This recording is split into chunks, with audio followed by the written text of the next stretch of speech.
নমস্কার বন্ধুরা। আজকের পর্বে প্রথমে দেখা যায় যুবরাজ রানীকে বলছে, তোমার এই করুণা যেন সকলের মাঝে ছড়িয়ে পড়ে, এইটুকু চাওয়া আমার তোমার কাছে। আর হ্যাঁ, পুটিও ভালো আছে এখন। সেই আমাকে এখানে জোর করে পাঠালো। ওর কোনোদিনও কোনো দাবি নেই নিজের জন্য, আর আমি সেই জন্যই কোনো কর্তব্য কর্ম ভুলতে পারি না ভবানী। একজন মানুষের যার কোনো দাবি নেই, তার জন্য কর্তব্য করতে তো স্বাদ হয় বলো। আমার আর তোমার বিয়ে শুধুমাত্র নাটোরের উন্নতির জন্য রানী। মনে মনে ভাবে, এই বিয়ে শুধুমাত্র কি নাটোরের উন্নতির জন্য? মোহর কি কোনো টান নেই? তারপর যুবরাজ বলে, আর পুটি আছে বলে তোমার প্রতি কর্তব্যের কোনোদিনও কোনো ভুল হবে না। রানী ভাবে মনে মনে, শুধুই কি কর্তব্য? তেনাকে তো আমি দুদিন আগেও চিনতাম না। অবশ্য কী বা করবেন মহারাজ? কেন তবে বেশি আশা করে ফেলেছি আমি? ছেলেবেলার এক বন্ধু আছে শুনে হঠাৎ আমার বুকটা কেন ছিনছিন করছে মা ভবানী? এ কেমন ধারা আবেগ? চোখেই বা জল বারবার কেন আসছে বলো দেখি? যুবরাজ দেখতে পেলে কি ভাববে? তারপর যুবরাজ মনে মনে ভাবে, আমি কি আঘাত দিয়ে ফেললাম ভবানীকে? সব শুনে কেমন যেন চুপ করে গেল। উনি মনে মনে ভাবে, আমাকে স্পষ্টভাবে যুবরাজের থেকে জানতে হবে, সত্যি কি তিনি পুটি দিদিকে ভালোবাসে।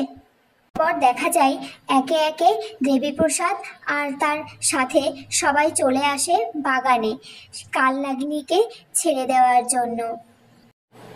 যুবরাজ তখন ভবানীকে বলে, চলো এবার মহলে ফেরা যাক। দুজনে যখনই মহলের দিকে এগোতে যাবে, ঠিক তখনই সাপুড়ে সাপটিকে রামকান্তের পায়ের দিকে ছেড়ে দেয়। ভবানী যখনই দেখে সাপটি যুবরাজের সামনে দাঁড়িয়ে, তখন বলে, দাঁড়ান যুবরাজ, বলে সে যুবরাজের সামনে এসে দাঁড়ায়। ভবানী যুবরাজকে বলে, যুবরাজ, এটা মা মনসার মাস, আমরা মা মনসাকে স্মরণ করি, বলে সে মা মনসার একটি গান গাইল। ঠিক তখনই সাপটি না কামড় দিয়ে চলে গেল। তারপর নায়েব মশাই যুবরাজকে খুঁজতে খুঁজতে বাগানে পৌঁছে যায়, আর দেখে যুবরাজ আর রাজধানী দাঁড়িয়ে। বলে, যুবরাজ, তাড়াতাড়ি মহলে চলুন, ওদিকে তো হুলুস থুলুস পড়ে গেছে। ভবানী মহলে ফিরেই পিসি ঠাম্মাকে তখন বলে, পিসি ঠাম্মা, আসলে আমি গায়ের মেয়ে তো, তাই রাত্রে একটু বাগানে হাওয়া খেতে বেরিয়েছিলাম। আসলে মিথ্যে কথা বলেছে এটা যুবরাজকে বাঁচানোর জন্য। যুবরাজই আমাকে খুঁজতে গিয়েছিল বাগানে, সব আমারই দোষ। পিসি ঠাম্মা তখন বলছে, চমৎকার চমৎকার, কি সুন্দর কথা কইছে গো, মনখান আমার শুনে একদম জুড়াই গেল। ভুল হইতাছে, ভুল হইয়া এখন ক্ষমা চায় না হচ্ছে। সকলের মধ্যে চেঁচামেচি শুরু হয়ে যায় এই নিয়ে। দিয়ে যুবরাজের মা বলে, পিসি ঠাম্মা, যা হবার তো হয়ে গেছে, এখন যুবরাজকে তার ফুলশয্যার ঘরে নিয়ে যাওয়ার ব্যবস্থা করা হোক।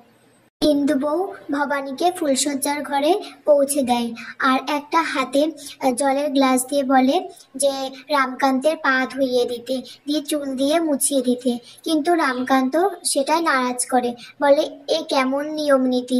এ নিয়ম নীতি আমি মানি না। যুবরাজ বলে, ভবানী তো দাসী নয়, ও হলো নাটোরের রাজরানী, ওকে আমার পা ধুইয়ে দেওয়ার কোনো প্রয়োজন নেই। সবাই ঘর থেকে বেরিয়ে যায়। যুবরাজ আর ভবানী ঘরে থাকে, ফুলশয্যার ঘরে। ভবানী খাটের পরে একা একা বসে তার সমস্ত গয়না খুলতে থাকে, এবং কানের খুলতে খুলতে হঠাৎ আহ করে চিৎকার করে ওঠে। যুবরাজ তখন তাড়াতাড়ি ভবানীর কাছে যায় আর বলে, ব্যথা লাগলো? তখন মহারানী বলে যে না, কিন্তু যুবরাজ বলে, না, আমি স্পষ্ট দেখলাম তোমার ব্যথা লাগলো, দাও আমি খুলে দিচ্ছি। তখন ভবানী বলে, না, তার কোনো প্রয়োজন নেই। যুবরাজ বলে, জেদ করো না ভবানী, একেতে সকাল থেকে অনেক ধকল গেছে তোমার পরে, ভবানী যখন কানেরটা রেখে পাশে শুতে যাবে তখন যুবরাজ হাতটা চেপে ধরে বলে, দাঁড়াও ভবানী, বলে এখানেই আজকের পর্ব শেষ হয়ে যায় বন্ধুরা।